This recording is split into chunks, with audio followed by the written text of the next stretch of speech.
예수님이 죽으실 때 일어난 일들, 이런 제목으로 하나님 말씀 함께 전하겠습니다. 연말이 다 됐는데 웬 십자가, 예수님 죽으시는 설교인가? 저도 모르겠습니다. 이렇게 순서대로 마가복음 말씀을 진행하다 보니까 이 부분을 또 접하게 됐네요. 지난주에 공부했던 것처럼 죄 없으신 예수님께서 이제 결국에는 십자가형을 받고 선고받고 십자가에서 죽으시는 모습이 기록된 말씀입니다.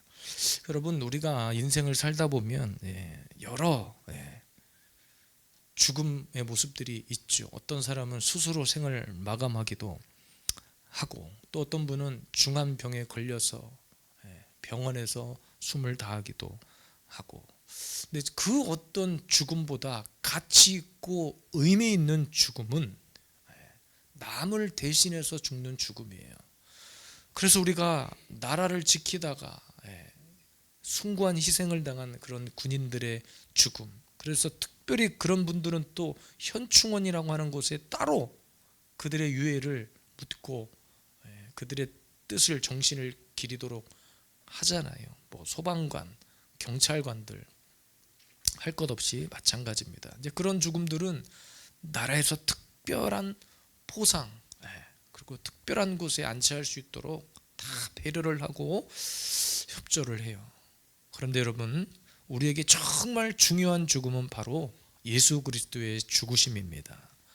그 이유는 한 가지죠. 그의 아들을, 사람을 대신하여, 여기서 말한 사람은 나를 대신하여, 우리를 대신하여 죽게 했기 때문입니다. 더욱 놀라운 사실은 여러분, 그 죽음이 예수님 당시의 역사로 끝나지 않고 지금도 그 죽음의 영향이 이 시대까지, 우리에게까지 영향을 미친다는 거예요. 그래서 오늘 본문을 묵상하면 이런 관점에서 우리가 묵상을 하다 보면 그냥 예수님의 죽음이 우리가 무슨 역사책에서 배우는 그런 죽음이 아닌 거예요. 실제였고 실체였고 역사가 기록하고 있고 성경이 기록하고 있고, 오늘도 그 죽으심으로 인하여서 우리가 살게 되었다는 것을, 우리의 죄의 문제, 그러니까 예수님이 십자가에 죽으신 이유는 단 한 가지잖아요.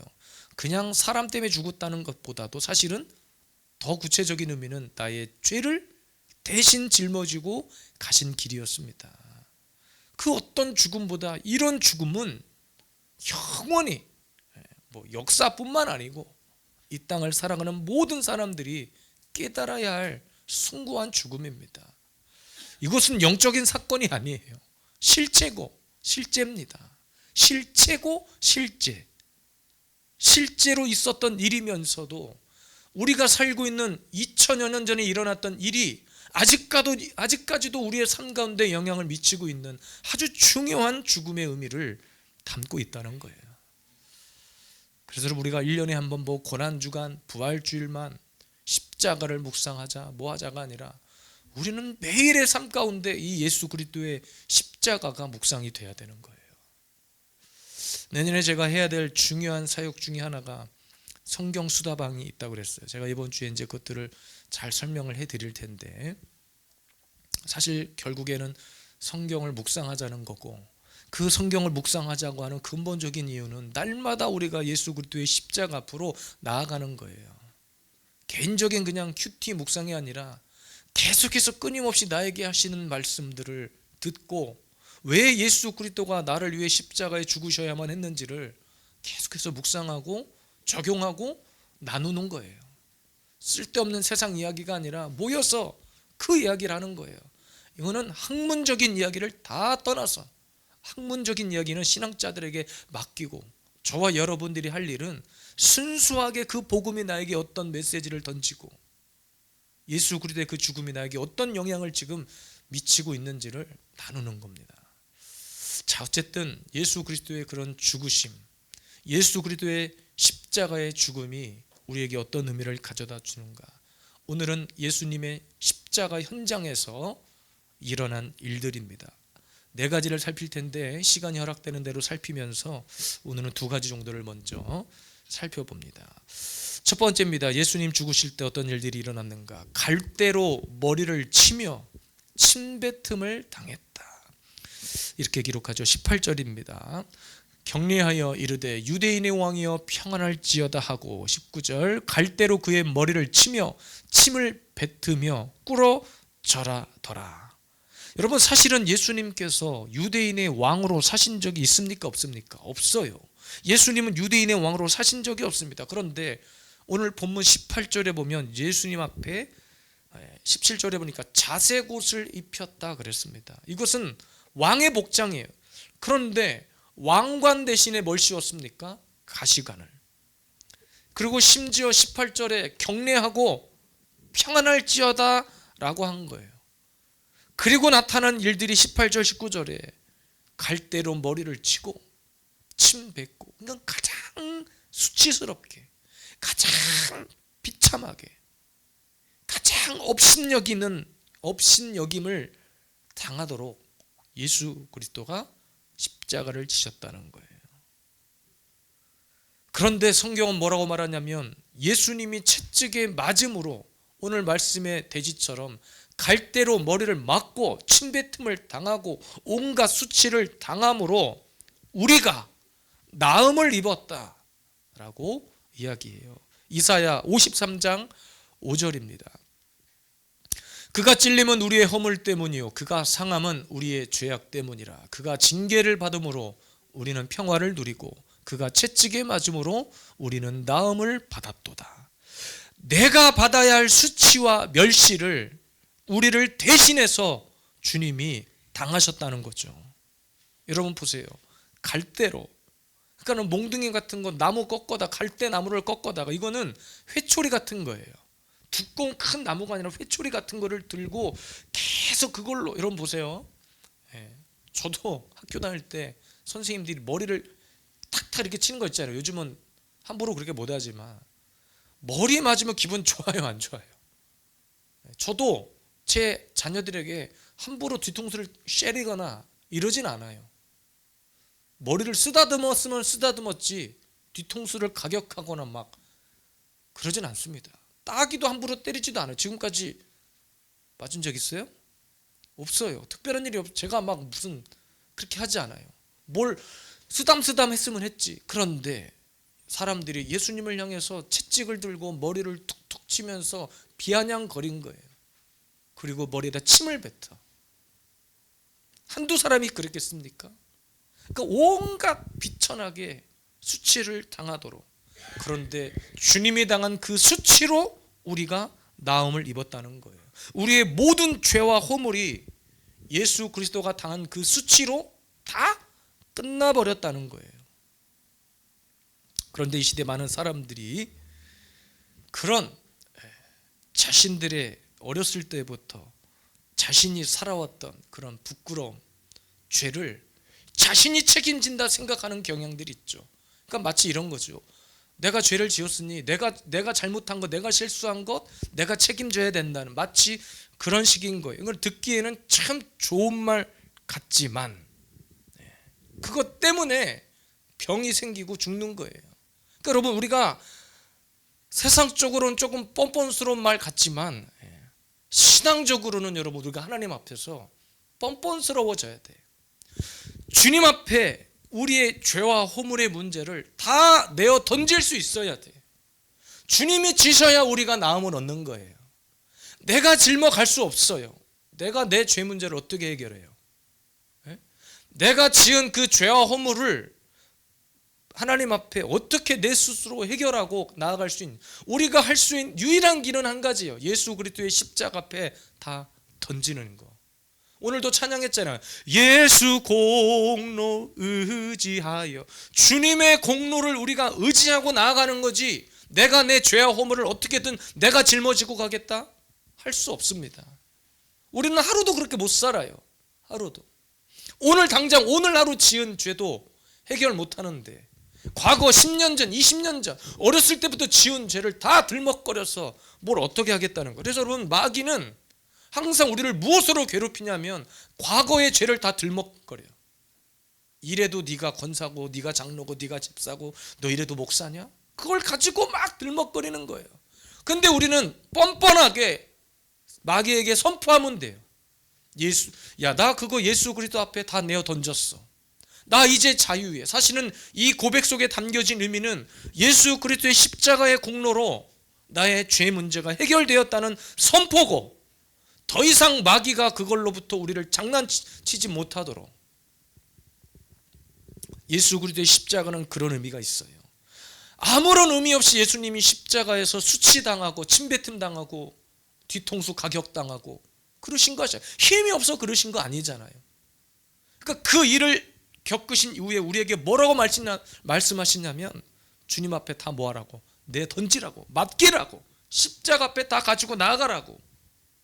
우리가 짊어지고 갈 몫이 아니라 이미 주님이 십자가 지심으로 그 문제는 끝났어요. 하나님 앞에 회개한 거. 그러니까 마귀가 계속 우리를 이렇게 못 살게 굴고 우리의 삶을 파괴하는 것 중에 하나가 바로 그겁니다. 우리의 연약함을 계속 들춰내서, 이런 사람이 목사냐? 이런 사람이 교회 직분자가 될 수 있냐? 물론 경우에 따라서는 겸손한 고백일 수 있어요. 하나님 앞에, 하나님 아직도 저는 죄인입니다. 저는 부족합니다. 어떻게 저 같은 것이 그런 일을 할 수 있습니까? 이런 겸손의 고백은 필요해요.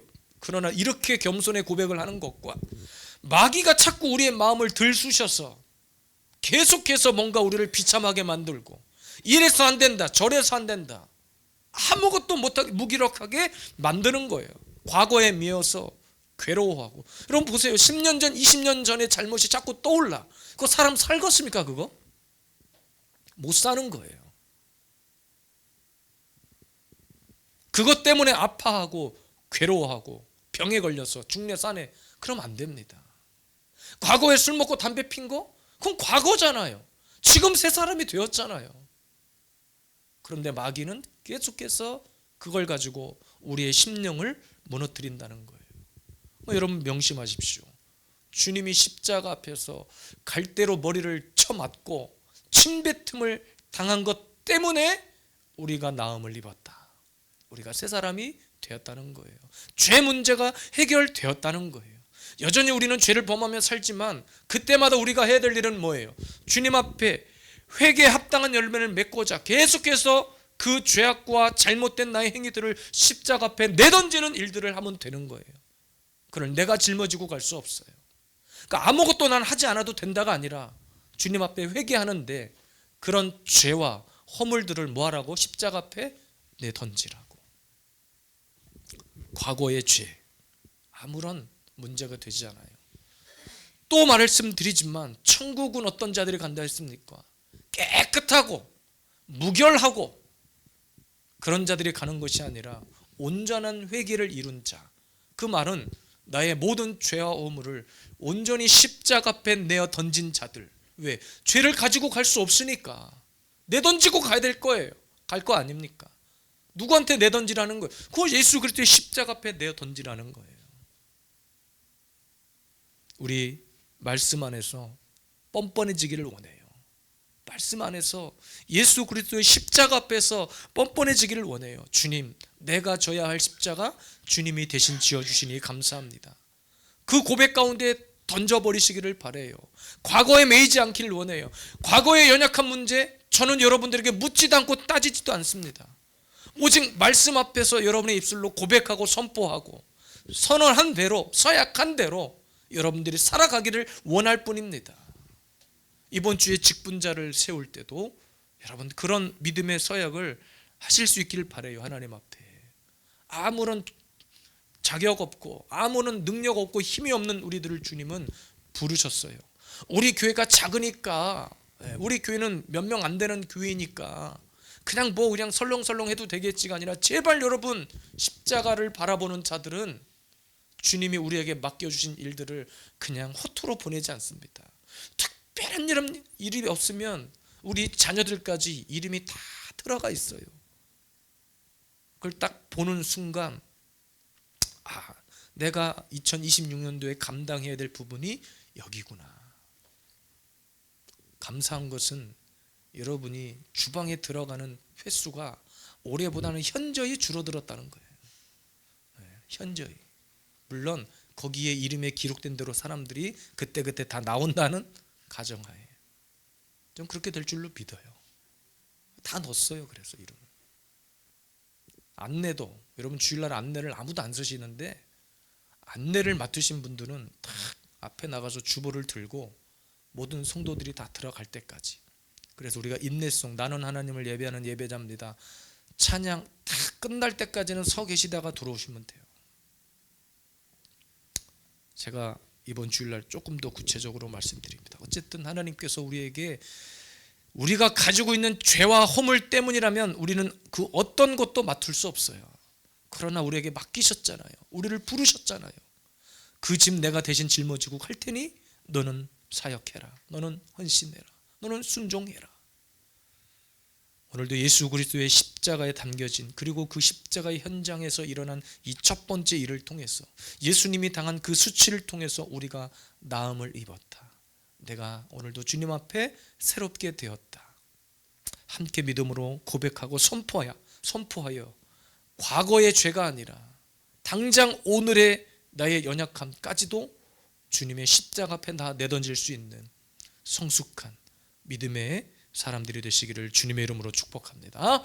두 번째입니다. 예수님 죽으실 때 그 현장에서 일어난 일입니다. 두 번째는 너를 구원하여 십자가에서 내려오라 했습니다. 30절, 네가 너를 구원하여 십자가에서 내려오라 하고 그랬습니다.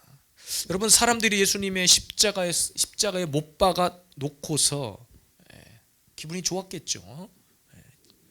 지나가던 사람들까지 아예 그냥 막 머리를 흔들면서 예수님을 조롱해 버렸어요. 당시 유대인들에게 가장 기분 나빴던 것은 이 성전을, 예수님이 했던 말 때문에 결정타였습니다. 이 성전을 헐어라, 그리고 내가 사흘 만에 다시 짓는다, 이 말이었어요. 그들에게 그 성전은 정말로 수백 년 동안 지어진 그들의 역사였고, 그들의 자존심이었고, 그들의 자긍심이었는데 느닷없이 예수라는 사람이 나타나서 성전을 헐어버려라, 내가 다시 짓겠다는 말이었습니다. 기가 막힌 이야기죠, 그들에게는. 그리고 29절에 이렇게 조롱하는 거예요. 아하, 성전을 헐고 사흘에 짓는다고 했던 사람아 하고 조롱거리는, 비아냥거리고 있는 거예요.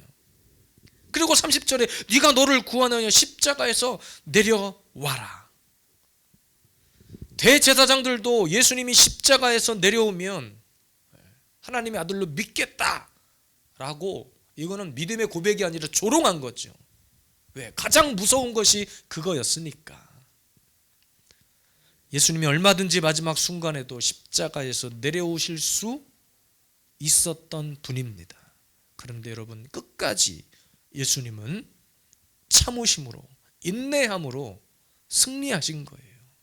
너를 구원하여 십자가에서 내려오라 할 때도, 그들이 침을 뱉고 갈대로 머리를 탁 후려칠 때도 끝까지 참고 인내함으로 승리하신 겁니다. 만약에 예수님이 그 상황에서 야라 모르겠다, 나 도저히 못 참겠다 하고 내려와 버렸다면 잠깐은 사람들이 웅성웅성 거리고 끝났겠죠. 그런데 구원의 역사는 그걸로 끝났을 것입니다. 그러나 하나님이 인류 구원의 역사 가운데 가장 중요한 플랜이 바로 예수 그리스도의 십자가 사건이었기 때문에 하나님은 가장 완벽하게, 그리고 때로는 가장 비참하게, 왜? 육신의 몸을 입고 오셨기 때문에 그렇게 비참하게 가셔야만 했던 거예요. 그래서 예수님이 십자가 달리시기 전에 겟세마네에 오르셔가지고 기도하신 거예요.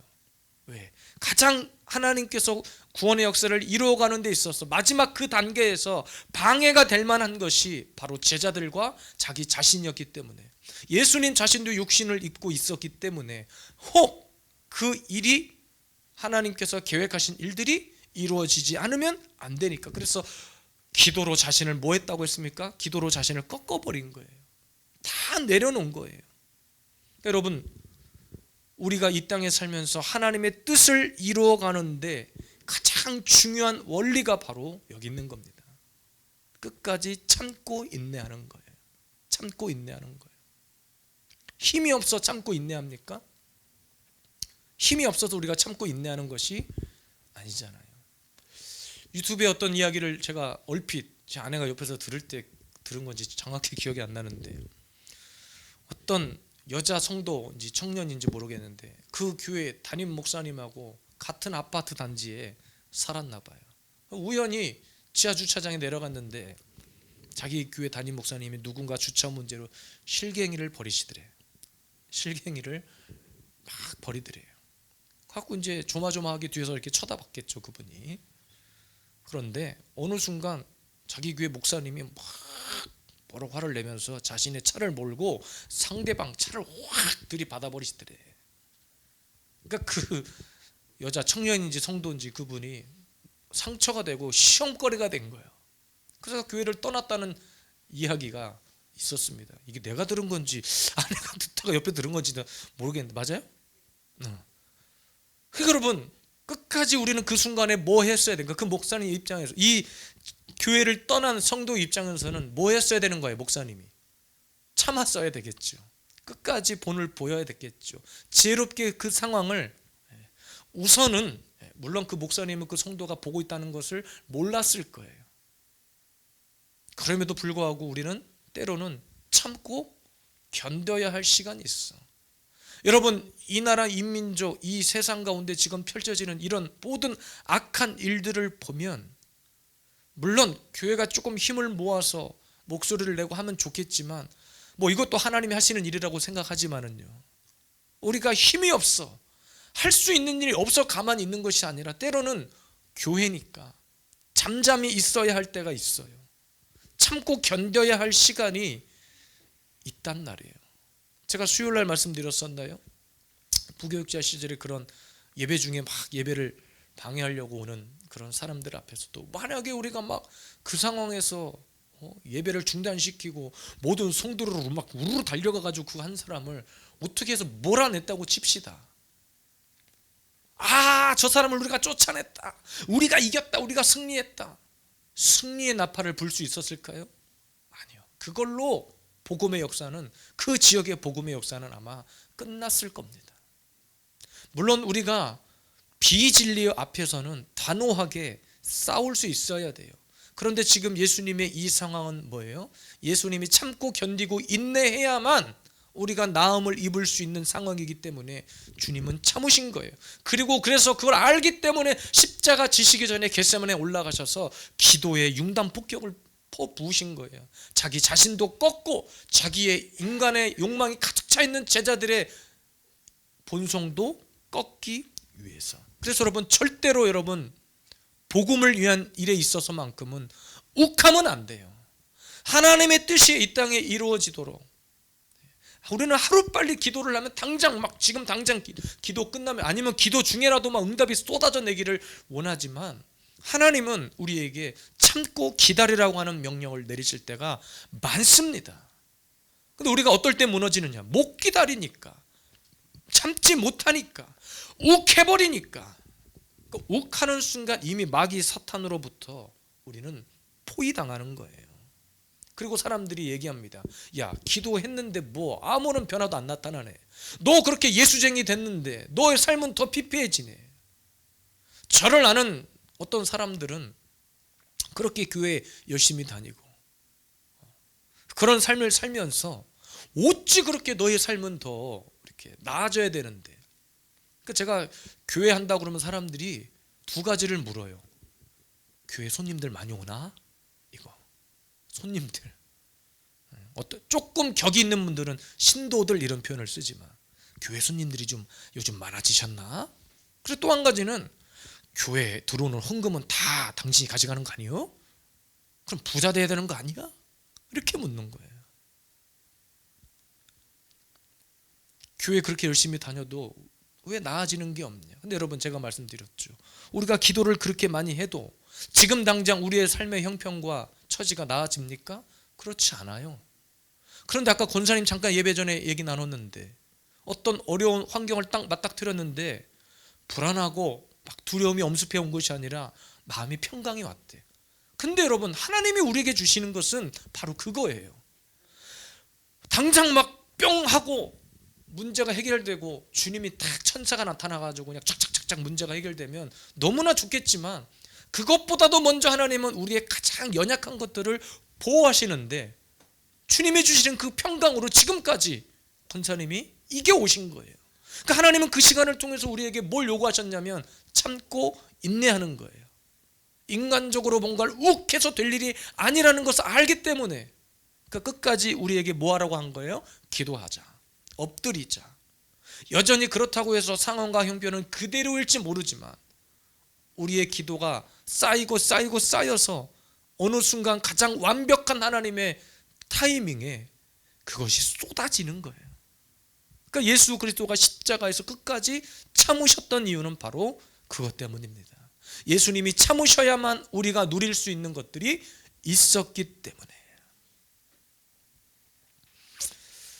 오늘도 우리가 하나님의 뜻을 이루어가는 데 있어서 이러한 영적인 태도를 가졌으면 좋겠습니다. 2026년도에도 놀라운 부흥을 꿈꾸지만, 사람들이 막 몰려올 것 같지만, 여전히 우리는 그러든지 안 그러든지 복음을 전하고 전도하고 다 애쓰고 힘써서 나아가겠지만, 누가 오든지 간에 끝까지 예배하는 것, 기도하는 것. 저는 그래서 새벽에 나오시는 분들 보면 대단해요. 본인들 섬기는 교회 새벽 예배를 못 나가시는 상황이니 이제 이 근처에서 나오시는데, 참 눈이 그렇게 오는 날에도, 영하 막 10도 가까이 떨어지는 날에도 나오시더라고. 나와서 기도하고 가시고, 또 앞에서 목사가 이렇게 기도의 제목을 드리면 또 그대로 기도하고 가시고, 저는 그게 너무나 귀하다고 생각해요. 그래서 2026년도에 제가 선포한 우리 교회가 예배 맛집, 기도 맛집이 되면 좋겠다. 바로 그 일들을 주님은 벌써 이미 시작하신 것 같아요.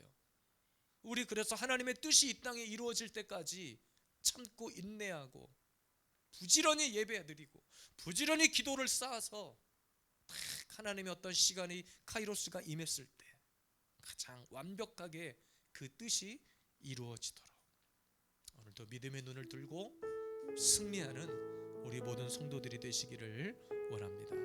오늘 십자가에 예수님이 죽으시며 일어난 일들 네 가지 중에 두 가지를 먼저 살펴보았습니다.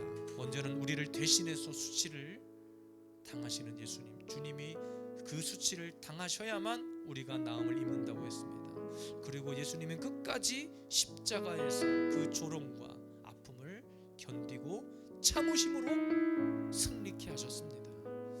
오늘도 우리에게 주신 이 말씀대로 끝까지 참고 우리의 방패, 우리의 안전한 피할 바위, 우리의 힘이 되시고 빛이 되시는 주님을 끝까지 붙들고 남은 2025년도 그리고 다가오는 2026년 한 해를 믿음으로 승리하시기를 주님의 이름으로 축복합니다.